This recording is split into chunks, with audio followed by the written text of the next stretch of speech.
Welcome to KNN. KNN is brought to you by Bob Knakal, Chairman of New York Investment Sales at JLL. Hi, I'm Jonathan Hageman, Managing Director at JLL. Welcome to KNN.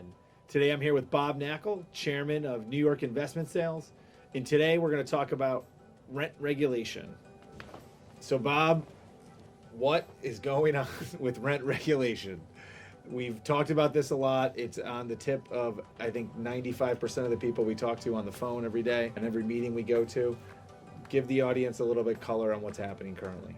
Well, Hags, the New York State's residential rent regulation program is up for renewal at the end of June of this year. And we had talked about this quite a bit last year, and we saw how it impacted the market. And it is a major concern for people for a couple of reasons. One is that it's expected that the changes are going to be very tangible and very tangibly against the interest of property owners. It's something that folks have gotten used to living with, and the changes that have been made have been incrementally towards tenants' interests. But now the industry is expecting a very significant shift towards tenants, and folks are very concerned about it. So Bob, since the election, why don't you talk about some of the things we've tangibly seen on market properties that we have on the market today? Well, Hags, I think generally what we've seen in the market is that there is quite a bit of caution that investors are exhibiting. There's a certain slice of the market that is completely out of the market that has said, I'm not going to buy it until we see what the rules of the game are going to be. There's another sector of the market that says, I'll only buy properties with this percentage of rent-regulated versus non-regulated apartments. There are other investors that say, hey, I'm full speed ahead because I'm going to own the property for 100 years, and I believe that things will ebb and flow, and eventually things will get rational again.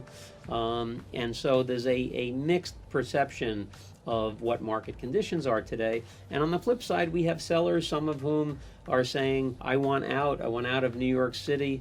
They're buying in other locations, other major cities across the country where their yields are 50 or 75% higher than they're getting on New York properties. And they realize that they're not going to get the same appreciation that they would get by buying in New York, but they don't plan on selling, so they're looking for that additional yield. So it is impacting behavior, and if there's anything that markets don't like is uncertainty. And right now we have uncertainty relative to what's going to happen, and until we finally see what the new policies are going to look like, it's very difficult for some folks. One of the things you always talk about is what's called the dilapidation rate in the city back then to now.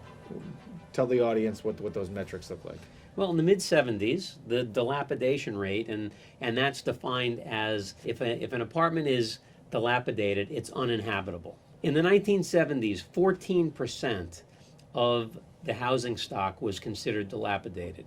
Today, that percentage is 0.04%. So it's changed dramatically. The quality of the housing stock has never been better. But one of the things that elected officials are talking about is making the MCI pass-through and the IAI pass-through only temporary subsidies. After those costs are recouped, the rent would go back down to the pre-MCI or IAI level. That would create a complete disincentive for the private sector to invest in the housing stock, because essentially you're asking those owners to make interest-free loans to their buildings.